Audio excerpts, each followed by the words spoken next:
നമസ്കാരം. സംസ്ഥാനത്ത് കാലവർഷം ശക്തമാണ്. പലയിടത്തും ശക്തമായ മഴ പെയ്യുന്നുണ്ട്. ചിലയിടത്തൊക്കെ മഴ പെയ്തു തോരുന്നുണ്ട്.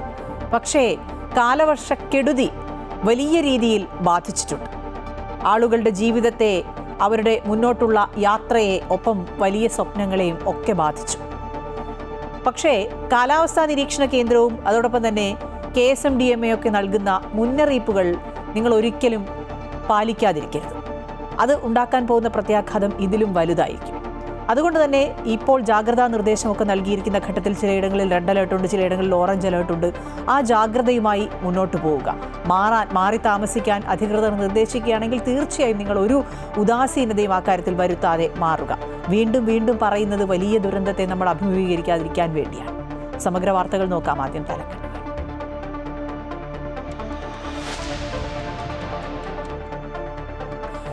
സംസ്ഥാനത്ത് ഇനിയും അതിതീവ്ര മഴയെന്ന് മുന്നറിയിപ്പ്. 8 ജില്ലകളിൽ നാളെ ഓറഞ്ച് അലേർട്ട്. 6 ജില്ലകളിലെ വിദ്യാഭ്യാസ സ്ഥാപനങ്ങൾക്ക് അവധി. പലയിടത്തും വെള്ളം ഇറങ്ങി തുടങ്ങി. ആറന്മുളയിലും കോഴഞ്ചേരിയിലും അടക്കം ദുരിതാശ്വാസ ക്യാമ്പുകളിൽ കഴിയുന്നവർ വീടുകളിലേക്ക് മടങ്ങുന്നു. ഡൽഹിയിൽ കനത്ത മഴ. അസം ഉൾപ്പെടെ വടക്ക് കിഴക്കൻ മേഖലയിലും മഴക്കെടുതി തുടരും.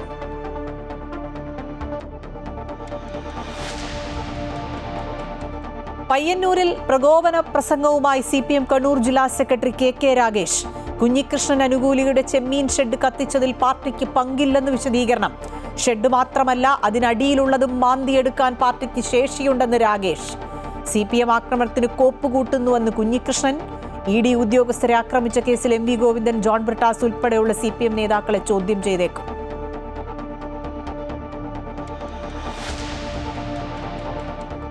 പാർലമെന്റിൽ പ്രതിപക്ഷ നിലപാടിനോട് യോജിച്ച രാജ്യസഭാ അധ്യക്ഷൻ.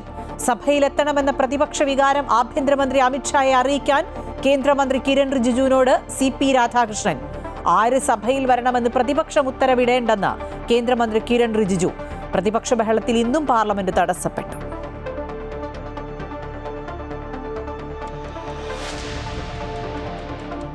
കൊല്ലം നീണ്ടകരയിൽ മത്സ്യബന്ധന ബോട്ട് മറിഞ്ഞ് കാണാതായ മകനെ കണ്ടെത്തണമെന്നാവശ്യപ്പെട്ട് കോസ്റ്റൽ പോലീസ് സ്റ്റേഷനിൽ പ്രതിഷേധവുമായി അമ്മ. മകനെ കണ്ടെത്തുന്നതുവരെ കോസ്റ്റൽ പോലീസ് സ്റ്റേഷനിൽ തുടരുമെന്ന് രേഷ്മ.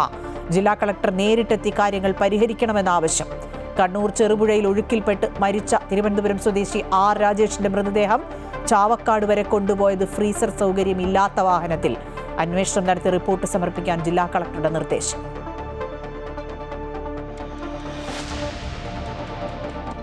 മുല്ലപ്പെരിയാറിൽ തമിഴ്നാട് അനാവശ്യ പ്രകോപനമുണ്ടാക്കുന്നുവെന്ന് ഡീൻ കുര്യാക്കോസ് MP. തമിഴ്നാട് സർക്കാർ തീക്കൊള്ളി കൊണ്ട് തലചൊറിയുന്നുവെന്ന് വിമർശനം. ജലനിരപ്പ് ഉയർത്താൻ കേരളം അനുവദിക്കില്ലെന്നും പുതിയ ഡാം വേണമെന്ന ആവശ്യത്തിൽ ഉറച്ചു നിൽക്കുന്നുവെന്നും മന്ത്രി മോൻസ് ജോസഫ്. പ്രതിഷേധവുമായി മുല്ലപ്പെരിയാർ സമരസമിതി.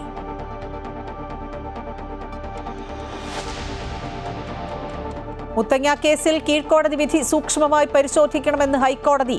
ഗീതാനന്ദൻ ഉൾപ്പെടെയുള്ളവരുടെ അപ്പീലിൽ സർക്കാരിനും CBIക്കും നോട്ടീസ്. കശുവണ്ടി അഴിമതി കേസിൽ സർക്കാരിന് വീണ്ടും വിമർശനം. ഉത്തരവിന്റെ പകർപ്പ് പ്രതിക്ക് നൽകിയത് മനഃപൂർവ്വമെന്ന് കോടതി.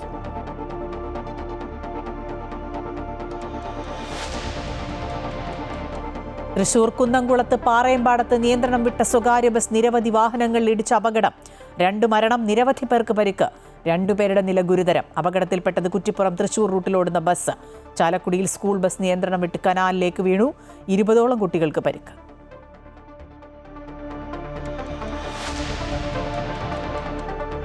ഇന്ത്യയുടെ ശ്രീലങ്കൻ പര്യടനത്തിലെ 3 ദിവസത്തെ സന്നാഹ മത്സരം നാളെ കൊളംബോയിൽ. പരിശീലനം ഉൾപ്പെടെയുള്ള തയ്യാറെടുപ്പുകൾ ശക്തമാക്കി ഇന്ത്യ. ബൌളിംഗിന് കരുത്തായി ടീമിനൊപ്പം ചേർന്ന് 4 യുവ സ്പിന്നർമാർ. ടെസ്റ്റ് പരമ്പരയിലെ ആദ്യ മത്സരം August 15 ഗാലയിൽ.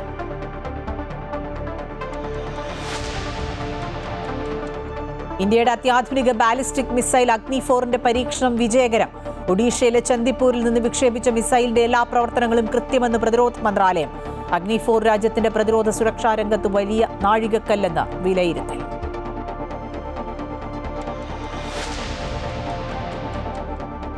Story of the day. മുറിവുണങ്ങാത്ത നോവിന് 81 ആണ്ട്. സംസ്ഥാനത്ത് വീണ്ടും മഴ മുന്നറിയിപ്പാണ് കാലാവസ്ഥാ നിരീക്ഷണ കേന്ദ്രം നൽകുന്നത്. 3 ജില്ലകളിൽ റെഡ് അലർട്ട് ഇപ്പോഴും തുടരുകയാണ്. പത്തനംതിട്ട, കോട്ടയം, ഇടുക്കി ജില്ലകളിലാണ് റെഡ് അലർട്ട് തുടരുന്നത്. 5 ജില്ലകളിൽ ഓറഞ്ച് അലർട്ടാണ്. പത്തനംതിട്ട, ആലപ്പുഴ, കോട്ടയം, വയനാട്, കാസർഗോഡ് ജില്ലകളിലെ കണ്ണൂർ ജില്ലകളിലെ വിദ്യാഭ്യാസ സ്ഥാപനങ്ങൾക്ക് നാളെ അവധി പ്രഖ്യാപിച്ചിട്ടുണ്ട്. സംസ്ഥാനത്ത് വീണ്ടും ശക്തമായ മഴ തുടരുമെന്ന മുന്നറിയിപ്പാണ് കാലാവസ്ഥാ നിരീക്ഷണ കേന്ദ്രം നൽകുന്നത്. പത്തനംതിട്ട, ഇടുക്കി, കോട്ടയം ജില്ലകളിൽ റെഡ് അലർട്ട് തുടരുകയാണ്. കൊല്ലം, ആലപ്പുഴ, എറണാകുളം, കണ്ണൂർ, കാസർഗോഡ് ജില്ലകളിലാണ് ഓറഞ്ച് അലർട്ട് നിലനിൽക്കുന്നത്. ശക്തമായ കാറ്റിനും സാധ്യതയുണ്ടെന്ന് കാലാവസ്ഥാ നിരീക്ഷണ കേന്ദ്രം അറിയിച്ചു. നാളെ 8 ജില്ലകളിലാണ് ഓറഞ്ച് അലർട്ട്. പത്തനംതിട്ട, കോട്ടയം, ഇടുക്കി, മലപ്പുറം, കോഴിക്കോട്, കണ്ണൂർ, വയനാട്, കാസർഗോഡ് ജില്ലകളിലാണ് ഓറഞ്ച് അലർട്ട് ഉള്ളത്. കുറഞ്ഞ സമയത്തിനുള്ളിൽ വലിയ മഴ ലഭ്യമാകുന്ന സാഹചര്യമാണ്. ശക്തമായ മഴ നിലനിൽക്കുന്നതിനാൽ മലയോര മേഖലകളിൽ ഉരുൾപൊട്ടൽ, മണ്ണിടിച്ചിൽ, മഴവെള്ളപ്പാച്ചിൽ സാധ്യതകൾ ഉണ്ടെന്നും ഈ പ്രദേശങ്ങളിൽ താമസിക്കുന്നവർ സുരക്ഷിത സ്ഥാനങ്ങളിൽ തുടരണമെന്നും ജാഗ്രതാ നിർദ്ദേശത്തിൽ അറിയിക്കുന്നു. പത്തനംതിട്ട, ഇടുക്കി, ആലപ്പുഴ, വയനാട്, കാസർഗോഡ് ജില്ലകളിലെ അംഗനവാടി മുതൽ പ്രൊഫഷണൽ കോളേജുകൾ വരെയുള്ള വിദ്യാഭ്യാസ സ്ഥാപനങ്ങൾക്ക് നാളെയും അവധി പ്രഖ്യാപിച്ചിട്ടുണ്ട്. തൃശൂർ ജില്ലയിലെ ദുരിതാശ്വാസ ക്യാമ്പുകൾ പ്രവർത്തിക്കുന്ന സ്കൂളുകൾക്കും നാളെ അവധിയായിരിക്കും. അമൃത ന്യൂസ്, തിരുവനന്തപുരം. അതിതീവ്ര മഴയ്ക്ക് ശമനമായതോടെ പത്തനംതിട്ടയിലെ പടിഞ്ഞാറൻ മേഖലകളിൽ നിന്ന് വെള്ളം ഇറങ്ങി തുടങ്ങിയിട്ടുണ്ട്. ആറന്മുളയിലും കോഴഞ്ചേരിയിലും അടക്കം ദുരിതാശ്വാസ ക്യാമ്പുകളിൽ കഴിയുന്നവർ വീടുകളിലേക്ക് മടങ്ങി തുടങ്ങി. എന്നാൽ വെള്ളപ്പൊക്കം ബാക്കി വെച്ച ചെളിയും നാശനഷ്ടങ്ങളും നിറഞ്ഞ വീടുകൾ കണ്ടാണ് പലരുടെയും മടക്കം. ഭക്ഷണ സാധനങ്ങൾ ഉൾപ്പെടെ നഷ്ടപ്പെട്ടതോടെ വരും ദിവസങ്ങളിൽ എന്തു ചെയ്യും എന്ന ആധിയാണ് ഭൂരിഭാഗം പേർക്കുമുള്ളത്.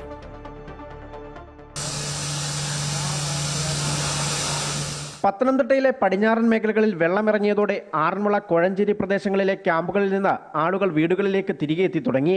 എന്നാൽ വീടുകളിലെത്തുമ്പോൾ അവരെ കാത്തിരിക്കുന്നത് കനത്ത നാശനഷ്ടങ്ങളാണ്. ചെളിയടിഞ്ഞുകൂടിയ വീടുകൾ വൃത്തിയാക്കുന്ന തിരക്കിലാണ് പലരും. ഇങ്ങോട്ട് കയറാനൊക്കത്തില്ലായിരുന്നു. ഞങ്ങൾ പകുതി വെള്ളം ഒഴിച്ചിട്ടാ ഇങ്ങനെ നടന്ന് പാത പോലെ വെച്ചിട്ടാ വന്നത്. ഭയങ്കര ചള്ളയാ. എല്ലാം പോയി. ഇനിയിപ്പോൾ ആദ്യമായിട്ടെല്ലാം മേടിച്ച് കിടക്കയിലേ ഒക്കത്തുള്ളൂ. വെള്ളമിറങ്ങിയെങ്കിലും വരും ദിവസങ്ങളെക്കുറിച്ചുള്ള ആശങ്കയിലാണ് പ്രദേശവാസികൾ. സൂക്ഷിച്ചു വെച്ച ഭക്ഷണ സാധനങ്ങളെല്ലാം വെള്ളം കയറി നശിച്ചു. വീടുകൾക്കുള്ളിലെ വിലപിടിപ്പുള്ള ഇലക്ട്രോണിക്സ് ഉപകരണങ്ങളും ഫർണിച്ചറുകളും പ്രളയജലത്തിൽ പൂർണ്ണമായും തകർന്നു. ഇവയൊക്കെ ഇനി എങ്ങനെ പുനഃസ്ഥാപിക്കുമെന്നത് ഈ കുടുംബങ്ങൾക്ക് വലിയൊരു ചോദ്യചിഹ്നമാണ്. ഞങ്ങൾക്ക് കിടക്കാൻ സ്ഥലമില്ല, പോകാനും വഴിയില്ല. വെള്ളം മുങ്ങിക്കഴിഞ്ഞപ്പോൾ ഞങ്ങൾക്ക് പിന്നെ എങ്ങോട്ടും പോകാൻ വയ്യ. കിണർ മുങ്ങി ഞങ്ങൾക്ക് വന്നത്. ഒരു നില എനിക്ക് മുങ്ങിയാണ് വന്നത് വെള്ളം. സാധനമൊക്കെ മേളിൽ ഒരു കട്ടിലിടാൻ സ്ഥലം ഉള്ളതുകൊണ്ട് അങ്ങോട്ട് വാരി എല്ലാം ഒതുക്കി വെച്ചു. പിന്നെ മോട്ടർ പോയി, മിക്സി പോയി, ഗ്യാസ് പോയി, പാത്രങ്ങളെല്ലാം ഒത്തിരി പോയി, മുണ്ടും തുണിയെല്ലാം പോയി, ഒത്തിരി കിടക്കുന്നു. ചെളിയടിഞ്ഞു കൂടിയതിനെ തുടർന്നുണ്ടാകുന്ന കഠിനമായ ദുർഗന്ധമാണ് മറ്റൊരു പ്രശ്നം. ദുർഗന്ധവും രോഗഭീതിയും മാറിയാൽ മാത്രമേ കുട്ടികളെയും കൊണ്ട് വീടുകളിൽ സുരക്ഷിതമായി താമസിക്കാൻ സാധിക്കൂ. ജീവിതം പഴയപടി സാധാരണ നിലയിലാകാൻ ദിവസങ്ങളോളം കാത്തിരിക്കേണ്ടി വരും. ആരോഗ്യ പ്രവർത്തകർ ഓരോ വീടുകളിലും കയറി പ്രതിരോധ പ്രവർത്തനങ്ങൾ നടത്തുന്നുണ്ട്. ഞങ്ങളിപ്പം ബ്ലീച്ചിങ് പൗഡർ എത്തിച്ചിട്ടുണ്ട്. എല്ലാ കേന്ദ്രങ്ങളിൽ നിന്നും ബ്ലീച്ചിങ് പൗഡർ അടിയന്തരമായിട്ട് എത്തിച്ചിട്ടുണ്ട്. ക്യാമ്പുകളിൽ കഴിയുന്നവർ വീട്ടിലോട്ട് പോകുമ്പം അവർക്ക് കൊടുത്തുവിടുകയും അതുകൂടാതെ എല്ലാ പ്രദേശങ്ങളിലെ എല്ലാ കിണറുകളും ഞങ്ങൾ സന്നദ്ധ പ്രവർത്തകരും നാട്ടുകാരും ആരോഗ്യവകുപ്പും മറ്റ് സ്ഥാപനങ്ങളിൽ നിന്നുള്ള ജീവനക്കാരും കൂടെ ചേർന്ന് നാളെ മുതൽ വെള്ളം ഇറങ്ങുമ്പം അത് ചെയ്യാൻ പോവുക. അതാണ് ഉദ്ദേശിക്കുന്നത്. അതേസമയം ഗതാഗത തടസ്സങ്ങൾ നീങ്ങുകയും പമ്പാ നദിയിൽ ജലനിരപ്പ് താഴുകയും ചെയ്തതോടെ നിർത്തിവെച്ചിരുന്ന ആറന്മുള വള്ളസദ്യകൾ പുനരാരംഭിച്ചു. എങ്കിലും മുൻകരുതലിന്റെ ഭാഗമായി പള്ളിയോടങ്ങൾ നദിയിലിറക്കുന്നതിനുള്ള നിരോധനം ഇപ്പോഴും തുടരുകയാണ്. അമൃത ന്യൂസ്, പത്തനംതിട്ട. കോട്ടയം ജില്ലയുടെ സ്ഥിതിയും വ്യത്യസ്തമല്ല. ജലനിരപ്പ് താഴുന്നുണ്ട്. ദുരിതാശ്വാസ ക്യാമ്പുകളിൽ കഴിഞ്ഞവർ പലരും വീടുകളിലേക്ക് മടങ്ങിയിട്ടുണ്ട്. വെള്ളം കയറിയ വീടുകളുടെ ശുചീകരണം ഉൾപ്പെടെ വലിയ വെല്ലുവിളിയായി മാറുന്നതിനിടെ വീണ്ടും റെഡ് അലർട്ട് എത്തിയത് പടിഞ്ഞാറൻ മേഖലയിൽ ആശങ്ക കൂട്ടുകയാണ്. 2 ദിവസം തുടർച്ചയായി ശക്തമായ മഴ പെയ്യാതിരുന്നതോടെ കോട്ടയം ജില്ലയുടെ പടിഞ്ഞാറൻ മേഖലയിലും ജലനിരപ്പ് ഗണ്യമായി കുറഞ്ഞു. വെള്ളക്കെട്ട് മൂലം ഗതാഗതം തടസ്സപ്പെട്ടിരുന്ന പല റോഡുകളിലും വീണ്ടും വാഹനങ്ങൾ ഓടിത്തുടങ്ങി. ഇതോടെ ദുരിതാശ്വാസ ക്യാമ്പുകളിൽ കഴിഞ്ഞിരുന്ന ആളുകളിൽ പലരും വീടുകളിലേക്ക് മടങ്ങുകയാണ്. മടങ്ങിയെത്തുമ്പോൾ പലർക്കും വീടുകളിൽ കാണാനായത് ദുരിതക്കാഴ്ചകളായിരുന്നു. മൊത്തം വെള്ളം കയറി. സാധനങ്ങളെല്ലാം ഞങ്ങൾ അറിഞ്ഞില്ല വെള്ളം കയറിയത്. നിലത്ത് കടയും കൂടി ഉണ്ടായിരുന്നതാണ്. നിലത്തിരുന്ന സാധനങ്ങളെല്ലാം പോയി. പിന്നെ ഫ്രിഡ്ജും വാഷിംഗ് മെഷീനും ഒന്നും ഉപയോഗിച്ചില്ല. അതിൻ്റെ അവസ്ഥ എന്താണെന്ന് അറിയത്തില്ല. ഞങ്ങളിവിടെ ഇല്ലായിരുന്നു. ഇവിടെ ഒട്ടുമിക്ക വീടുകളിലും 90% വീടുകളിലും വെള്ളം കയറി. അതുപോലെ സ്ഥാപനങ്ങളിലാണെങ്കിലും എല്ലാം ഇവിടെ ചായക്കട എല്ലാ കടകളിലും വെള്ളം കയറിയിട്ടുണ്ട്. വീടും പരിസരവും ശുചീകരിക്കുക എന്നത് വലിയ വെല്ലുവിളിയായി മാറി. വീടുകളിലേക്ക് മടങ്ങിയെത്തുമ്പോൾ ഇഴജന്തുക്കളുടെ സാന്നിധ്യം ഉൾപ്പെടെ ശ്രദ്ധിക്കേണ്ട കാര്യങ്ങൾ പലതുണ്ട്. ഒന്ന് കഴുകി ഇനിയിപ്പോൾ അടുത്തത് മറ്റുള്ള സാധനങ്ങളിട്ട് ഒന്നുകൂടെ ക്ലീൻ ചെയ്യാം എന്ന് വിചാരിച്ചു. ക്ലീനിങ് നമ്മൾ ആദ്യം വെള്ളമൊഴിച്ച് വിട്ടിട്ട് പിന്നെ ബ്ലീച്ച് ചെയ്യും. ബ്ലീച്ച് ചെയ്ത് കഴിഞ്ഞ് നമ്മൾ ലോഷനും കൂടെ ഇട്ട് ഫുള്ള് ക്ലീനാക്കിയിടും. പലയിടങ്ങളിലും കഴിഞ്ഞ ദിവസങ്ങളിൽ 2018 പ്രളയത്തിലേതിനേക്കാൾ ജലനിരപ്പ് ഉയർന്നിരുന്നു. ഇത് നാശനഷ്ടങ്ങളുടെ വ്യാപ്തി വർദ്ധിപ്പിച്ചു. 2018 വന്നതിലും ഒരു 2-3 ഇഞ്ച് വെള്ളം കൂടുതലാണ്. കൂടുതലാണ്. അന്ന് നമ്മൾ മാർക്കിംഗ് വല്ലതും ഉണ്ടായിരുന്നോ? നമുക്ക് ആ മാർക്കിംഗ് കഴിഞ്ഞ് 3 ഇഞ്ച് വെള്ളത്തോളം കൂടുതലായിട്ടുണ്ട്. മലിനജലം നിറഞ്ഞ കിണറുകൾ ഉൾപ്പെടെ ശുചീകരിക്കേണ്ടതുണ്ട്. പല വീടുകളിലും പമ്പ് സെറ്റുകളടക്കം തകരാറിലാണ്. ഓരോ പ്രളയകാലം കഴിഞ്ഞും പടിഞ്ഞാറൻ നിവാസികൾ സാധാരണ ജീവിതത്തിലേക്ക് മടങ്ങിയെത്താൻ പിന്നെയും ദിവസങ്ങൾ വേണ്ടിവരും. അതേസമയം പ്രളയജലം പൂർണ്ണമായി ഒഴിയും മുമ്പ് വീണ്ടും റെഡ് അലർട്ട് എത്തി. ഇനിയും മഴ തുടർന്നാൽ പടിഞ്ഞാറൻ മേഖലയിൽ പ്രളയസമാന സാഹചര്യം വീണ്ടും ഉണ്ടാകുമെന്നാണ് ആശങ്ക. പടിഞ്ഞാറൻ മേഖലയിൽ നിന്നും പ്രളയജലം പിൻവാങ്ങി എല്ലാം ഉടൻ തന്നെ പഴയ നിലയിലേക്ക് എത്തുമെന്ന് പ്രതീക്ഷിച്ചിരിക്കുകയാണ് വീണ്ടും മഴയും തൊട്ടു പിന്നാലെ റെഡ് അലർട്ടും എത്തിയത്. വരും ദിവസങ്ങളിലും ശക്തമായ മഴ തന്നെയാണ് കാലാവസ്ഥാ വിഭാഗം പ്രവചിച്ചിരിക്കുന്നത്. ഇതോടെ പടിഞ്ഞാറൻ നിവാസികളുടെ ആശങ്ക വീണ്ടും ശക്തമാവുകയാണ്. കോട്ടയത്തു നിന്നും ക്യാമറമാൻ ജിത്തുകൃഷ്ണനൊപ്പം പ്രശാന്ത് ജോസഫ്, അമൃത ന്യൂസ്. കേരളത്തിലെ സ്ഥിതിയാണ് ഇപ്പോൾ പറഞ്ഞത്. ഇനി ഡൽഹിയിലേക്ക് അല്ലെങ്കിൽ ഉത്തരേന്ത്യൻ സംസ്ഥാനങ്ങളിലേക്ക് പോയാൽ അവിടെയും കനത്ത മഴയാണ്. 24 മണിക്കൂർ കൂടി മഴ ശക്തമാകുമെന്നാണ് കാലാവസ്ഥാ നിരീക്ഷണ കേന്ദ്രം നൽകുന്ന മുന്നറിയിപ്പ്. അതുകൊണ്ട് തന്നെ ഡൽഹിയിൽ ഓറഞ്ച് അലർട്ടാണ്. അസം ഉൾപ്പെടെയുള്ള വടക്ക് കിഴക്കൻ മേഖലയിലും മഴ തുടരുന്നുണ്ട്. അസമിൽ ഇതുവരെ 95 മരണമാണ് റിപ്പോർട്ട് ചെയ്തത്. ഡൽഹി, ഉത്തർപ്രദേശ്, ഹരിയാന, ഉത്തരാഖണ്ഡ് തുടങ്ങിയ സംസ്ഥാനങ്ങളിൽ ഇടവിട്ട കനത്ത മഴ തുടരുകയാണ്. ഡൽഹിയിൽ നിർത്താതെ പെയ്ത മഴയിൽ താഴ്ന്ന പ്രദേശങ്ങൾ വെള്ളത്തിനടിയിലായി. ഗുരുഗ്രാമിൽ റോഡിൽ വെള്ളം കയറി ഗതാഗതം തടസ്സപ്പെട്ടു. അടുത്ത 24 മണിക്കൂർ ശക്തമായ മഴ തുടരുമെന്ന് കാലാവസ്ഥാ നിരീക്ഷണ കേന്ദ്രം മുന്നറിയിപ്പ് നൽകി. ഇതേ തുടർന്ന് ഓറഞ്ച് അലർട്ട് പ്രഖ്യാപിച്ച് ജാഗ്രതാ നിർദ്ദേശം നൽകിയിട്ടുണ്ട്. ഉത്തർപ്രദേശിൽ പ്രതാപ്ഗഡിൽ കനത്ത മഴയിൽ കെട്ടിടം തകർന്നു വീണ് 6 പേർ മരിച്ചു. ഉത്തരാഖണ്ഡിൽ ഉയർന്ന പ്രദേശങ്ങളിൽ അതീവ ജാഗ്രത പാലിക്കണമെന്നും മണ്ണിടിച്ചിലിന് സാധ്യതയുണ്ടെന്നും മുന്നറിയിപ്പ് നൽകി. ഡെഹ്റാഡൂൺ, രുദ്രപ്രയാഗ്, ചമോലി, ഉത്തരകാശി എന്നിവിടങ്ങളിലാണ് കനത്ത മഴയും വെള്ളപ്പൊക്കവും ഏറ്റവും കൂടുതൽ ദുരിതം വിതച്ചത്. അസം, മേഘാലയ ഉൾപ്പെടെ വടക്കുകിഴക്കൻ സംസ്ഥാനങ്ങളിലും കനത്ത മഴ തുടരുകയാണ്. അസമിൽ മഴക്കെടുതിയിൽ ഇതുവരെ 95 മരണം റിപ്പോർട്ട് ചെയ്തു. 14 ജില്ലകളിലായി 1.5 ലക്ഷത്തിലധികം ആളുകളെയാണ് മഴക്കെടുതി ബാധിച്ചത്. 480-ലധികം ഗ്രാമങ്ങൾ ഇപ്പോഴും വെള്ളത്തിനടിയിലാണ്. കേന്ദ്ര ആരോഗ്യമന്ത്രി JP നദ്ദയും മുഖ്യമന്ത്രി ഹിമന്ത ബിശ്വ ശർമ്മയും ദുരന്തബാധിത മേഖലകൾ നേരിട്ട് സന്ദർശിച്ച് സ്ഥിതിഗതികൾ വിലയിരുത്തിയിരുന്നു. അതിനിടെ അരുണാചൽ പ്രദേശിൽ അപ്പർ സിയാങ് ജില്ലയിൽ 4 തവണ ഭൂചലനം അനുഭവപ്പെട്ടു. അമൃത ന്യൂസ്, ന്യൂഡൽഹി.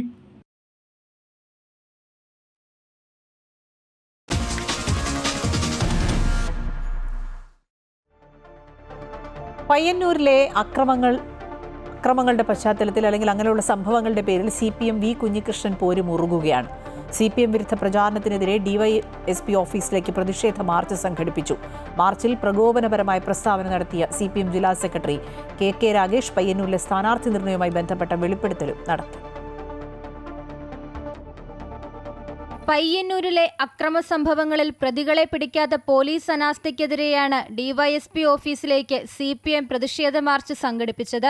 നശിപ്പിക്കണേൽ പുരുഷോത്തമന്റെ ഷെഡ് മാത്രമല്ല, അടിവരെ മാന്താൻ പാർട്ടിക്ക് അറിയാമെന്നായിരുന്നു KK രാഗേഷിന്റെ പ്രസ്താവന. ഈ പുരുഷോത്തമന്റെ ഷെഡ് മാത്രമല്ല,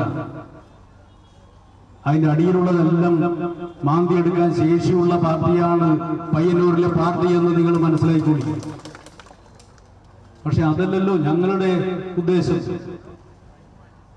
ഞങ്ങളങ്ങനെ ഏതോ വിധത്തിൽ അക്രമം നടത്താൻ വേണ്ടി ഉദ്ദേശിച്ചിട്ടുണ്ടോ? അക്രമം ശരിയാണ്. തെരഞ്ഞെടുപ്പ് പരാജയപ്പെട്ടു എന്നുള്ളത് കൊണ്ട് പയ്യന്നൂരിലെ പാർട്ടിയാകെ അങ്ങ് ഒലിച്ചുപോയി തീർന്നുപോയി എന്നൊന്നും ആരും ധരിക്കണ്ട. ഇത്തരത്തിൽ എന്തെങ്കിലും ഒരു കാര്യം തീരുമാനിച്ചാൽ ആ തീരുമാനം നല്ല നിലയിൽ നടപ്പിലാക്കാൻ വേണ്ടി കരുത്തുള്ള പാർട്ടിയാണ് പയ്യന്നൂരിലെ പാർട്ടി എന്ന് നിങ്ങൾ മനസ്സിലാക്കിക്കൊള്ളി. പയ്യന്നൂരിൽ മധുസൂദനനെ മാറ്റിയാൽ വി കുഞ്ഞികൃഷ്ണന്റെ ആരോപണങ്ങൾ ശരിയെന്ന് പ്രചരിപ്പിച്ചേനെ. ആ പുകമറ നിലനിൽക്കുന്നതിനാലാണ് സ്ഥാനാർത്ഥിയെ മാറ്റാതിരുന്നതെന്നും KK രാഗേഷ് വെളിപ്പെടുത്തി. അതേസമയം അക്രമത്തിന് കോപ്പുകൂട്ടാനുള്ള CPM ശ്രമമാണ് ജില്ലാ സെക്രട്ടറി നടത്തുന്നതെന്ന് വി കുഞ്ഞികൃഷ്ണൻ പ്രതികരിച്ചു. അപ്പോൾ ഈ നിലയിൽ വീണ്ടും അക്രമങ്ങൾക്ക് കോപ്പുകൂട്ടാനാണ് LDF ശ്രമിക്കുന്നത് എന്നതാണ് ഇന്നത്തെ DYSP ഓഫീസ് മാർച്ചിലൂടെ നമുക്ക് കാണാൻ സാധിക്കുന്നത്. അതിന് ഉത്തേജനം നൽകുന്ന വിധത്തിലുള്ള പ്രസംഗമാണ് ജില്ലാ സെക്രട്ടറിയുടെ ഭാഗത്ത് നിന്നുണ്ടായത് എന്നാണ് മനസ്സിലാക്കാൻ സാധിച്ചത്. പയ്യന്നൂരിൽ സമാധാന അന്തരീക്ഷം പുനഃസ്ഥാപിക്കാൻ എല്ലാവരുടെയും സഹായമുണ്ടാകണം എന്ന അഭ്യർത്ഥനയാണ് MLA എന്ന നിലയിൽ എനിക്ക് നടത്താനുള്ളത്. തനിക്കെതിരെ വ്യാജ പ്രചരണങ്ങൾ നടത്തിയെന്നാരോപിച്ച് TA മധുസൂദനൻ വി കുഞ്ഞികൃഷ്ണന് വക്കീൽ നോട്ടീസ് അയച്ചു. ആരോപണങ്ങളിൽ ഉറച്ചു നിൽക്കുന്നതായി വി കുഞ്ഞികൃഷ്ണനും മറുപടി നൽകി. അമൃത ന്യൂസ്, കണ്ണൂർ. ED ഉദ്യോഗസ്ഥരെ ആക്രമിച്ച കേസിൽ തിരുവനന്തപുരം പാളയം CPM നേതാവ് IP ബിനുവിന് ഹൈക്കോടതി ജാമ്യം നൽകി. ഉദ്യോഗസ്ഥർക്ക് നേരെ മുട്ടയെറിഞ്ഞത് ബിനുവാണ്. മറ്റ് 5 CPM പ്രവർത്തകർക്കും ഹൈക്കോടതി ജാമ്യം നൽകി. ഇതോടെ കേസിൽ ജാമ്യം ലഭിച്ചവരുടെ എണ്ണം 24 ആയി. ED ഉദ്യോഗസ്ഥരെ ആക്രമിച്ച കേസിൽ CPM പാളയം ലോക്കൽ സെക്രട്ടറി IP ബിനു അടക്കം 6 പ്രതികൾക്കാണ് ഇന്ന് ഹൈക്കോടതി ജാമ്യം അനുവദിച്ചത്. പ്രോസിക്യൂഷനും EDയും എതിർത്തെങ്കിലും 67 ദിവസമായി ജുഡീഷ്യൽ കസ്റ്റഡിയിൽ കഴിഞ്ഞത് പരിഗണിച്ചാണ് ജസ്റ്റിസ് കൗസർ ഇടപ്പകത്ത് ജാമ്യം നൽകിയത്. അന്വേഷണം ഏകദേശം പൂർത്തിയായതും ആക്രമിക്കാൻ ഉപയോഗിച്ച ആയുധങ്ങൾ പോലീസ് കണ്ടെടുത്തതും കോടതി വിലയിരുത്തി. ഇതോടെ ഈ കേസിൽ 24 പ്രതികൾക്ക് ജാമ്യം ലഭിച്ചു. മാസപ്പടി കേസ് അന്വേഷിക്കുവാൻ പ്രതിപക്ഷ നേതാവ് പിണറായി വിജയന്റെ തിരുവനന്തപുരത്തെ വസതിയിലെത്തിയ ED ഉദ്യോഗസ്ഥർക്കാണ് CPM പ്രവർത്തകരിൽ നിന്നും ആക്രമണമുണ്ടായത്. കേസ് അതീവ ഗൗരവമുള്ളതെന്ന് കോടതി നിരീക്ഷിച്ചു. എങ്കിലും ഇത്രയും ദിവസം പ്രതികൾ ജയിലിൽ കഴിഞ്ഞതിനാൽ ഇനി കസ്റ്റഡിയുടെ ആവശ്യമില്ലെന്ന് കണ്ടാണ് ഹൈക്കോടതി ജാമ്യം അനുവദിച്ചത്. അമൃത ന്യൂസ്, കൊച്ചി. ED ഉദ്യോഗസ്ഥരെ ആക്രമിച്ച കേസിൽ CPM നേതാക്കളെ ചോദ്യം ചെയ്യാനൊരുങ്ങുകയാണ് അന്വേഷണ സംഘം. സംസ്ഥാന secretary MV Govindan, John Brittas MP തുടങ്ങി അന്ന് സ്ഥലത്തുണ്ടായിരുന്ന നേതാക്കളെയാണ് ചോദ്യം ചെയ്യുക. ഇതിന്റെ ഭാഗമായി നേതാക്കൾക്ക് പോലീസ് നോട്ടീസ് അയച്ചു തുടങ്ങി. CPM സംസ്ഥാന secretary MV Govindan, John Brittas MP, V Joy MLA, Bineesh Kodiyeri അടക്കമുള്ള പ്രമുഖരാണ് ചോദ്യമുനയിലേക്ക് എത്തുന്നത്. നടപടിയുടെ ഭാഗമായി അന്വേഷണ സംഘം നേതാക്കൾക്ക് നോട്ടീസ് അയച്ചു തുടങ്ങിയിട്ടുണ്ട്. ആക്രമണത്തിന് പിന്നിൽ ഗൂഢാലോചനയുണ്ട് എന്ന വിലയിരുത്തിന്റെ അടിസ്ഥാനത്തിലാണ് നേതാക്കളെ ചോദ്യം ചെയ്യുന്നത്. SFI, DYFI നേതാക്കളെ ഇന്ന് ചോദ്യം ചെയ്തിരുന്നു. അന്വേഷണ റിപ്പോർട്ട് സമർപ്പിക്കുന്നതിന് മുന്നോടിയായിട്ടാണ് ഈ ചോദ്യം ചെയ്യൽ. പിണറായി വിജയന്റെ വീട്ടിൽ റെയ്ഡിനെത്തിയപ്പോഴാണ് ED ഉദ്യോഗസ്ഥരെ CPM പ്രവർത്തകർ ആക്രമിച്ചത്. സംഭവത്തിൽ 26 പേരെ പ്രതി ചേർക്കുകയും 25 പേരെ അറസ്റ്റ് ചെയ്യുകയും ചെയ്തിരുന്നു. അമൃത ന്യൂസ്, തിരുവനന്തപുരം.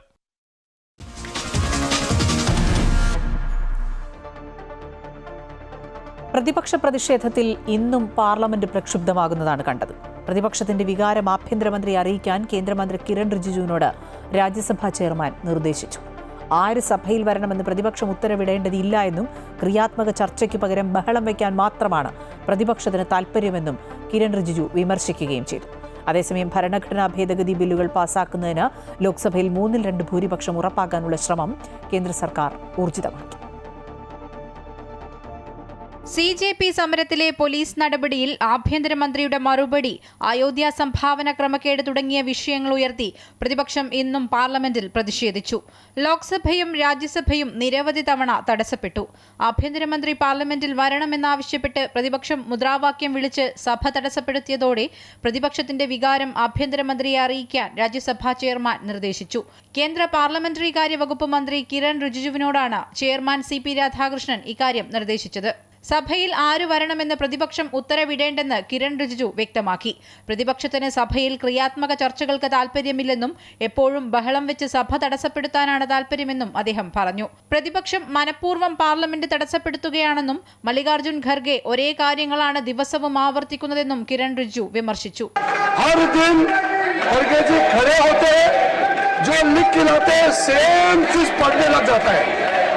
बार बार उसको आप मौका देते हैं चेयरमैन सर और खड़गे साहब सेम चीज बोलते हैं.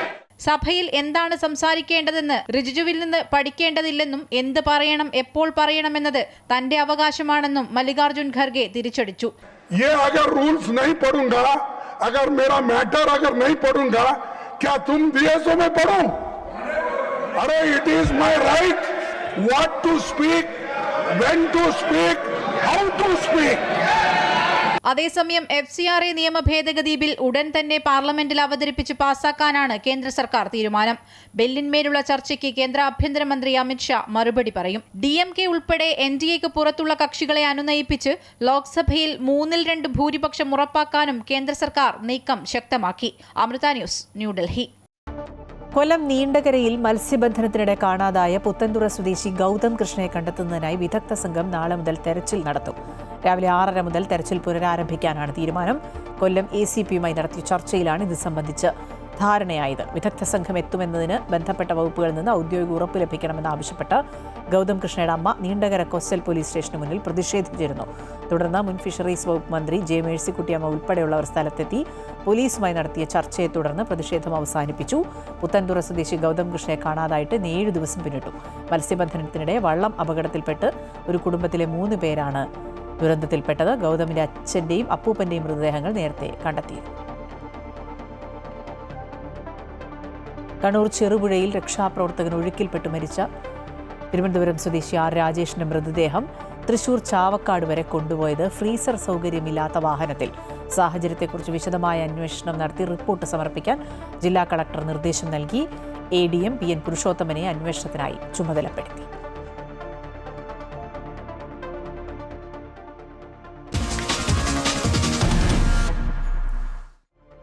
മുല്ലപ്പെരിയാർ വിഷയത്തിൽ തമിഴ്നാട് അനാവശ്യ പ്രകോപനമുണ്ടാക്കുന്നുവെന്ന് ഡീൻ കുര്യാക്കോസ് MP. പുതിയ തമിഴ്നാട് സർക്കാർ തീക്കൊള്ളി കൊണ്ട് തലചൊറിയുകയാണ്. നാഷണൽ ഡാം സേഫ്റ്റിയുടെ പരിഗണനയിലുള്ള വിഷയമാണ് മുല്ലപ്പെരിയാർ. NDACന്റെ ആഭിമുഖ്യത്തിൽ പരിശോധന നടത്താൻ പോവുകയാണ്. മുല്ലപ്പെരിയാർ തകർന്നാൽ കേരളം നശിക്കുമെന്നതിൽ ആർക്കും സംശയം വേണ്ട എന്നും പുതിയ ഡാം എന്ന ചർച്ച നടക്കുകയാണെന്നും വളരെ പ്രകോപനപരമായ പ്രഖ്യാപനമാണ് ബജറ്റ് പ്രസംഗത്തിൽ തമിഴ്നാട് സർക്കാർ ആവർത്തിക്കുന്നതെന്നും ഡീൻ കുര്യാക്കോസ് പറഞ്ഞു. ഇവിടെ വിഷയം നമ്മുടെ നാടിന്റെ സുരക്ഷയാണ്. മുല്ലപ്പെരിയാർ വിഷയത്തെ ആ ഒരു നിലയിൽ തന്നെ നമ്മളിപ്പോൾ ഒരു പൊളിറ്റിക്കൽ ഒരു ഇഷ്യൂ ആയിട്ട് നമ്മൾ ഇതിനെ ഒരിക്കലും കൊണ്ടുപോകാൻ ഉദ്ദേശിച്ചിട്ടില്ല. നമ്മൾ എന്താണ് 2010 കാലഘട്ടത്തിൽ വലിയ ആശങ്ക ഉണ്ടാക്കിയപ്പോൾ, അല്ലെങ്കിൽ സുപ്രീം കോടതിയിൽ നിന്നും ഉൾപ്പെടെയുള്ള തിരിച്ചടി ഉണ്ടായ കാലഘട്ടത്തിൽ പോലും ഇനി അല്ലെങ്കിൽ ഈ കേസിന്റെ നാൾവഴികളിൽ എല്ലാ സ്ഥലങ്ങളിലും നമ്മൾ മുന്നോട്ട് വെച്ചിട്ടുള്ള അഭിപ്രായം എന്ന് പറയുന്നത് പുതിയ ഡാം എന്നുള്ളതാണ്. ആ പുതിയ ഡാം എന്നുള്ള ആ ഒരു തലത്തിലേക്ക് കാര്യങ്ങൾ കൊണ്ടുവരാൻ നമുക്ക് അതിനനുസരിച്ചുള്ള വാദമുഖങ്ങളുണ്ട്. മുല്ലപ്പെരിയാറിലെ ജലനിരപ്പ് ഉയർത്തുമെന്ന തമിഴ്നാടിന്റെ പ്രഖ്യാപനം ദൗർഭാഗ്യകരമെന്ന് മന്ത്രി മോൻസ് ജോസഫ്. മുല്ലപ്പെരിയാറിൽ സുരക്ഷാ പരിശോധനകൾ ഇതുവരെ നടന്നിട്ടില്ല. സുപ്രീംകോടതി നിർദ്ദേശിച്ചിരിക്കുന്ന 142 അടിയിൽ നിന്ന് ജലനിരപ്പ് ഉയർത്താൻ കേരളത്തിനോ തമിഴ്നാടിനോ അധികാരമില്ല. ഇരു സംസ്ഥാനങ്ങൾക്കും സ്വീകാര്യമായ നിലപാട് സ്വീകരിച്ച് സുപ്രീംകോടതിയുടെ അനുമതിയോടെ നടപ്പാക്കുകയാണ് വേണ്ടതെന്ന് മോൻസ് ജോസഫ് പറഞ്ഞു. മുല്ലപ്പെരിയാർ ഡാമിൻ്റെ ജലനിരപ്പ് 142 നിന്ന് ഉയർത്താൻ ഒരു കാരണവശാലും കേരളം അനുവദിക്കില്ല. കേരളം അതിനോട് യോജിക്കുന്നില്ല എന്നതാണ് നമ്മുടെ സംസ്ഥാനത്തിൻ്റെ നിലപാട്. മുല്ലപ്പെരിയാറിൻ്റെ സുരക്ഷയുമായി ബന്ധപ്പെട്ട് വലിയ ആശങ്കകൾ ഉയർന്നു നിൽക്കുന്ന കാലഘട്ടത്തിലൂടെയാണ് നമ്മൾ കടന്നു പോകുന്നത്. അതുകൊണ്ട് തന്നെ സുപ്രീം കോടതി നിർദ്ദേശിച്ചിരിക്കുന്ന മാനദണ്ഡങ്ങൾ ഉൾപ്പെടെ പരിശോധനയ്ക്ക് വിധേയമാക്കണം എന്ന് തമിഴ്നാടിനോട് ആവശ്യപ്പെട്ടിട്ടും ആ കാര്യങ്ങളൊന്നും ഇതുവരെ നിർവഹിക്കപ്പെട്ടിട്ടില്ല. ഒന്ന്, ഡാം സേഫ്റ്റി അതോറിറ്റി തന്നെ നേതൃത്വം കൊടുത്തുകൊണ്ട് ഡാമുകളുടെ സുരക്ഷ പരിശോധിക്കണം എന്ന ആവശ്യം സുപ്രീം കോടതി മുന്നോട്ട് വെച്ചിട്ടുണ്ട്. ഇത് ഡിസംബർ 31 മുമ്പ് നടക്കേണ്ട കാര്യമാണ്.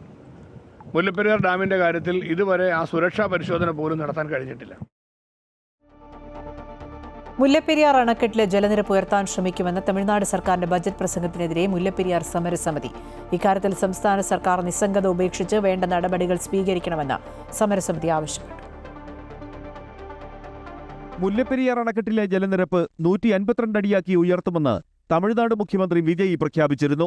ഇതിന് പിന്നാലെയാണ് ബജറ്റ് പ്രസംഗത്തിലും സർക്കാർ നിലപാട് വ്യക്തമാക്കിയത്. 5 അംഗ വിദഗ്ധ സമിതി അണക്കെട്ട് പരിശോധിക്കണമെന്ന സുപ്രീംകോടതി നിർദ്ദേശം നിലനിൽക്കെ തമിഴ്നാടിന്റെ ഏകപക്ഷീയമായ നിലപാട് അംഗീകരിക്കാനാവില്ലെന്ന് മുല്ലപ്പെരിയാർ സമരസമിതി വ്യക്തമാക്കി. ഇക്കാര്യത്തിൽ സംസ്ഥാന സർക്കാർ നിസ്സംഗത ഉപേക്ഷിക്കണമെന്ന് സമരസമിതി ചെയർമാൻ ഷാജി പി ജോസഫ് ആവശ്യപ്പെട്ടു. ജനങ്ങളെ ബാധിക്കുന്ന കേരളത്തിൻ്റെ ഏറ്റവും വലിയൊരു പ്രശ്നമായ മുല്ലപ്പെരിയാർ പ്രശ്നത്തിൽ പുതിയ ഗവൺമെൻറ് കാണിക്കേണ്ട ചില നയങ്ങളുണ്ട്. അത് കൃത്യമായി പോകേണ്ടതുണ്ട് എന്നുള്ളത് ഗവൺമെൻറ് തന്നെ മനസ്സിലാക്കുക. അടിയന്തരമായി യുദ്ധകാലാടിസ്ഥാനത്തിൽ ഈ പ്രശ്നത്തിന് തീരുമാനമുണ്ടാകുവാൻ വിദഗ്ധ സമിതിയുടെ പരിശോധനയ്ക്ക് വേണ്ടുന്ന നിയമ നടപടിയിലേക്ക് കേരളം കേന്ദ്രവുമായി ബന്ധപ്പെട്ടുകൊണ്ട് കേന്ദ്രമന്ത്രിസഭയുടെ മധ്യസ്ഥതയിൽ വേണമെങ്കിൽ അങ്ങനെ ആകണമെന്നുള്ളൊരു അഭിപ്രായമാണ് മുല്ലപ്പെരിയാർ സമരസമിതി കാലങ്ങളായി പറയുന്നത്. ഇത്തവണ കാലവർഷത്തിൽ പോലും മുല്ലപ്പെരിയാർ ജലനിരപ്പ് 120 അടിക്ക് മുകളിലെത്തിയിട്ടില്ല. ഈ സാഹചര്യത്തിലാണ് പരമാവധി വെള്ളം അണക്കെട്ടിൽ സംഭരിക്കാൻ തമിഴ്നാട് നീക്കം നടത്തുന്നത്. അമൃത ന്യൂസ്, ഇടുക്കി.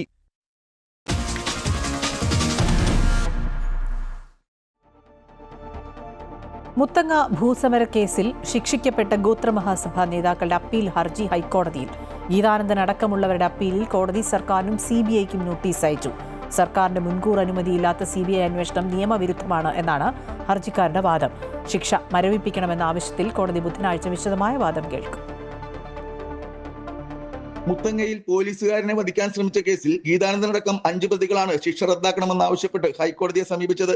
വിചാരണ കോടതി 5 വർഷം തടവ് ശിക്ഷയാണ് പ്രതികൾക്ക് വിധിച്ചത്. വിധിയിൽ പ്രഥമ ദൃഷ്ട്യാ തന്നെ തെറ്റുകളുണ്ടെന്ന് പ്രതികൾ ഹൈക്കോടതിയിൽ ചൂണ്ടിക്കാട്ടി. അന്തിമ ഉത്തരവിൽ ഇടക്കാല ഉത്തരവിലേതുപോലെയുള്ള നിരീക്ഷണങ്ങളാണ് ഉള്ളതെന്നും പ്രതികൾ വാദിച്ചു.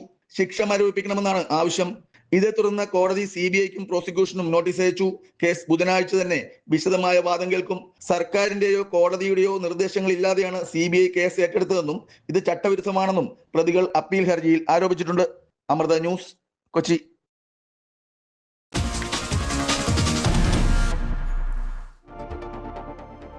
തൃശൂർ കുന്നംകുളത്ത് ബസ് അപകടത്തിൽ 2 മരണം. കുന്നംകുളം പട്ടാമ്പി റോഡിൽ പെട്രോൾ പമ്പിന് സമീപം നിയന്ത്രണം വിട്ട സ്വകാര്യ ബസ് 5 വാഹനങ്ങളിലിടിച്ച് വീടിന്റെ മതിൽ തകർക്കുകയായിരുന്നു. ഇന്ന് ഉച്ചയ്ക്ക് 2:30 അപകടം. 18 വയസ്സുകാരി റിയ ഫാത്തിമയും സ്വകാര്യ ആശുപത്രിയിൽ ചികിത്സയിലായിരുന്ന 50 വയസ്സുള്ള സ്ത്രീയുമാണ് മരിച്ചത്. ബൈക്ക് യാത്രികൻ ജോബിക്ക് ഗുരുതര പരിക്കേറ്റു. അമിത വേഗതയിലെത്തിയ ബസിന്റെ നിയന്ത്രണം ഡ്രൈവർക്ക് നഷ്ടമാവുകയായിരുന്നു. ആദ്യം ഒരു കാറിലിടിച്ച ബസ് പിന്നീട് വാൻ, ഓട്ടോറിക്ഷ, ബൈക്ക് എന്നിവയുൾപ്പെടെ 5 വാഹനങ്ങളിൽ ഇടിക്കുകയായിരുന്നു. ശേഷം ബസ് സമീപത്തെ ഒരു വീടിന്റെ മതിൽ കൂടി തകർത്ത വീട്ടുമുറ്റത്താണ് നിന്നത്. ഇടിയുടെ ആഘാതത്തിൽ ബസിന്റെ മുൻഭാഗം പൂർണ്ണമായും തകർന്നു. ഈ വണ്ടി പറഞ്ഞു കണ്ടപ്പോൾ സൈഡാക്കി നിർത്തി. ഞാനും ആ കാറുകാരനും മുന്നിൽ പോയ കാറുകാരനെ ഓവർടേക്ക് ചെയ്തിട്ട് ഇടിച്ചു. ഈ വണ്ടി ഇടിച്ചിട്ട് ഇതിൻ്റെ വീലണ്ട് തിരിഞ്ഞു. വീലും കിട്ട് ഇങ്ങനെ തിരിഞ്ഞു. ആ തിരിഞ്ഞത് എൻ്റെ ഫ്രണ്ടിൽ പോയിരുന്ന കാറിന് മുകളിൽ ഇടിച്ചു. കാറിന് മുകളിൽ ഇടിച്ചിട്ട് ആ കാറ് വന്നിട്ട് എൻ്റെ വണ്ടിയും പിടിച്ചു. ഞാനവിടെ ജാമായി. ആ പാലത്തിൻ്റെ മുകളിൽ അവിടെ ജാമായി. പിന്നെ വന്നു അങ്ങനെ ബൈക്കാരുണ്ടായിരുന്നു. ആ ബൈക്കാരനെ വന്നിട്ട് ഇടിച്ചിട്ട് മതിലിടിച്ചിട്ട് ഇതിൻ്റെ ഉള്ളിൽ പോയി. അത് അമിത വേഗതയിലാണ്. നല്ല വേഗത ഇല്ലെങ്കിൽ ഇങ്ങനെയൊന്നും വരില്ലോ. പരിക്കേറ്റ 10 പേർ തീവ്രപരിചരണ വിഭാഗത്തിലാണ്. അപകട വിവരമറിഞ്ഞ കുന്നംകുളം പോലീസ് സ്ഥലത്തെത്തി രക്ഷാപ്രവർത്തനം നടത്തി. തകർന്ന വാഹനങ്ങൾ റോഡിൽ നിന്ന് മാറ്റി മണിക്കൂറുകൾക്ക് ശേഷമാണ് ഗതാഗതം പുനഃസ്ഥാപിച്ചത്. അമിത വേഗതയാണ് അപകട കാരണമെന്നാണ് പോലീസ് നിഗമനം. Amrita news, Thrissur. Thrissur Chalakudy പോട്ടയിൽ school bus കനാലിലേക്ക് വീണു. Aloor saint Joseph English medium സ്കൂളിലെ ബസ്സാണ് കനാലിലേക്ക് വീണത്. 10ഓളം കുട്ടികൾ വാഹനത്തിലുണ്ടായിരുന്നു. വാഹനം മുങ്ങുന്നതിന് മുമ്പേ കുട്ടികളെ മാറ്റിയതിനാൽ വൻ അപകടം ഒഴിവായി. 8 കുട്ടികളെ ചാലക്കുടിയിലെ സ്വകാര്യ ആശുപത്രിയിൽ പ്രവേശിപ്പിച്ചു. ചാലക്കുടി ഫയർഫോഴ്സ് സ്ഥലത്തെത്തി വാഹനം ഉയർത്തി മാറ്റുന്നതിനുള്ള നടപടികൾ നടത്തി.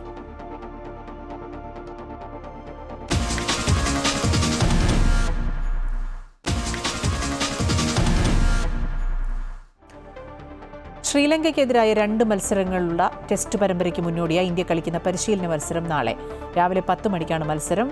അചേസമ മത്സരത്തിന്റെ ദൈർഘ്യം 4 ദിവസത്തിൽ നിന്ന് 3 ദിവസമാക്കി കുറച്ചു.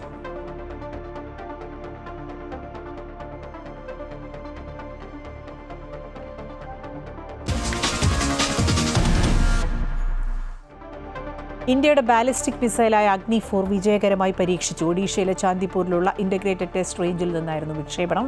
4000 കിലോമീറ്റർ വരെ ദൂരത്തിലുള്ള ലക്ഷ്യസ്ഥാനങ്ങൾ കൃത്യമായി തകർക്കാൻ അഗ്നി 4ന് സാധിക്കും. ഏകദേശം 1000 കിലോഗ്രാം വരെ ഭാരമുള്ള ആയുധങ്ങൾ വഹിക്കാനും ശേഷിയുണ്ട്. അത്യാധുനിക ഭൂഖണ്ഡാന്തര ബാലിസ്റ്റിക് മിസൈലായ അഗ്നി 6ന്റെ പരീക്ഷണം നാളെ നടന്നേക്കും. 12000 കിലോമീറ്റർ വരെ ദൂരത്തിലുള്ള ലക്ഷ്യങ്ങൾ തകർക്കാൻ ശേഷിയുണ്ട്. അന്തർവാഹിനികളിൽ നിന്നും കരയിൽ നിന്നും മൊബൈൽ ലോഞ്ചറുകളിൽ നിന്നും വിക്ഷേപിക്കാൻ പാകത്തിലാണ് രൂപകൽപ്പന.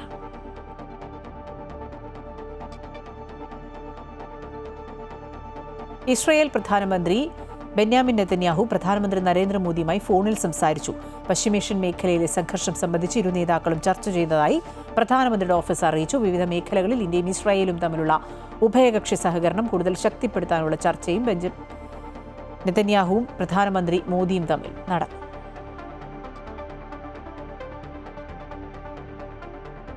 ശബരിമലയിലെ നെയ് ക്രമക്കേട് കേസിൽ ദേവസ്വം ബോർഡ് മുൻ പ്രസിഡന്റ് PS പ്രശാന്തും പ്രതി. കേസിൽ പ്രത്യേക അന്വേഷണ സംഘം തിരുവനന്തപുരം വിജിലൻസ് കോടതിയിൽ FIR സമർപ്പിച്ചു. ദേവസ്വം ബോർഡ് മുൻ അംഗം A. അജികുമാർ, ശബരിമല എക്സിക്യൂട്ടീവ് ഓഫീസറായിരുന്ന അന്തരിച്ച മുരാരി ബാബു എന്നിവരും പ്രതിപ്പട്ടികയിലുണ്ട്.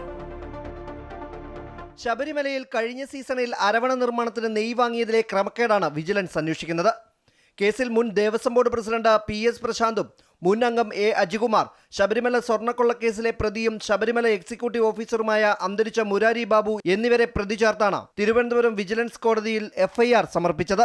ഹൈക്കോടതിയുടെ നിർദ്ദേശപ്രകാരം വിജിലൻസ് സൂപ്രണ്ട് MJ സോജന്റെ നേതൃത്വത്തിലുള്ള പ്രത്യേക അന്വേഷണ സംഘമാണ് കേസ് അന്വേഷിക്കുന്നത്. ശബരിമലയിലേക്ക് എത്തിച്ച നെയ്യുടെ വലിയൊരു ഭാഗം മറിച്ചുവിറ്റ് പകരം മായം കലർന്ന നെയ്യ് എത്തിച്ചതായാണ് ആരോപണം. 20,000 യൂണിറ്റ് അരവണയ്ക്കായി 1.65 ലക്ഷം ലിറ്റർ നെയ്യ് വാങ്ങാനായിരുന്നു കരാർ. മിൽമയിൽ നിന്നും വില കൂടിയ നെയ്യ് വാങ്ങിയ വകയിൽ 2.28 കോടി രൂപയുടെ നഷ്ടമുണ്ടായതായി ദേവസ്വം ചീഫ് വിജിലൻസ് ഓഫീസർ കോടതിയിൽ നൽകിയ പ്രാഥമിക റിപ്പോർട്ടിന്റെ അടിസ്ഥാനത്തിലാണ് അന്വേഷണം. മുരാരി ബാബു നൽകിയ 2 കത്തുകളുടെ അടിസ്ഥാനത്തിലായിരുന്നു നടപടിക്രമങ്ങൾ ആരംഭിച്ചത്. ലിറ്ററിന് 369 രൂപയ്ക്ക് കോട്ട് ചെയ്ത തമിഴ്നാട് കമ്പനിയെ ഒഴിവാക്കിയാണ് 510 രൂപ നിരക്കിൽ മിൽമയ്ക്ക് നെയ്യുടെ കരാർ നൽകിയത്. അമൃത ന്യൂസ്, തിരുവനന്തപുരം. സംസ്ഥാനത്തെ പോലീസ് സ്റ്റേഷനുകളിൽ സമഗ്ര മാറ്റം വരുത്തിയ ആഭ്യന്തര വകുപ്പ്. പോലീസ് സ്റ്റേഷനുകൾ ജനസൗഹൃദമാക്കുന്നതിന്റെ ഭാഗമായി ഓഗസ്റ്റ് 15 മുതൽ എന്റെ പോലീസ് സ്റ്റേഷൻ പദ്ധതി നടപ്പാക്കുന്നു. സ്റ്റേഷൻ ചുമതല SI-മാർക്ക് കൈമാറും. പ്രധാനപ്പെട്ട 63 സ്റ്റേഷനുകളുടെ ഭരണം മാത്രം ഇൻസ്പെക്ടർമാർക്കായിരിക്കുമെന്ന് ആഭ്യന്തര വകുപ്പ് വ്യക്തമാക്കി.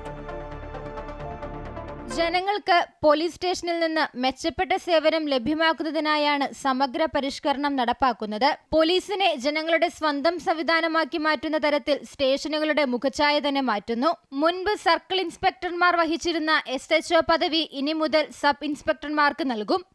അതേസമയം പ്രധാനപ്പെട്ട 64 പോലീസ് സ്റ്റേഷനുകളിൽ സർക്കിൾ ഇൻസ്പെക്ടർമാർക്ക് തന്നെയാകും ചുമതല.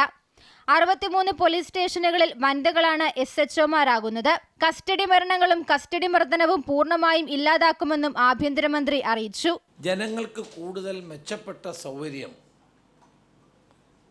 നൽകാനും ജനാധിപത്യ പോലീസ് എന്ന സങ്കല്പത്തിലേക്കുള്ള ചുവടുവയ്പ്പാണ് മൈ പോലീസ് സ്റ്റേഷൻ പദ്ധതി കൊണ്ട് ഉദ്ദേശിക്കുന്നത്. ഓഗസ്റ്റ് 15 മുതൽ കേരളത്തിലെ പോലീസിൽ വരുത്തുന്ന ഒരു വലിയ മാറ്റമാണ് ഇതിൻ്റെ ഏറ്റവും പ്രധാന ഘടകം. ഓഗസ്റ്റ് 15 മുതൽ പോലീസ് സ്റ്റേഷനുകളിൽ സ്റ്റേഷൻ ഹൗസ് ഓഫീസർമാരായി സബ് ഇൻസ്പെക്ടർമാരെ നിയമിക്കാൻ സർക്കാർ തീരുമാനിക്കുകയാണ്. എല്ലാ SHO-മാർക്കും മറ്റുദ്യോഗസ്ഥർക്കും ഘട്ടം ഘട്ടമായി ഓറിയന്റേഷൻ പരിപാടികൾ നടത്തും. സംസ്ഥാനത്ത് 20 വർഷമായി നിലനിൽക്കുന്ന ജനമൈത്രി പോലീസ് പദ്ധതി കാര്യക്ഷമമാക്കും. പോലീസ് സ്റ്റേഷനുകൾ മുഴുവനും നവീകരിക്കും. ക്രമസമാധാന ചുമതലയുള്ള ADGP P. വിജയനാണ് എന്റെ പോലീസ് സ്റ്റേഷൻ പദ്ധതിയുടെ കോർഡിനേറ്റർ. അമൃത ന്യൂസ്, തിരുവനന്തപുരം.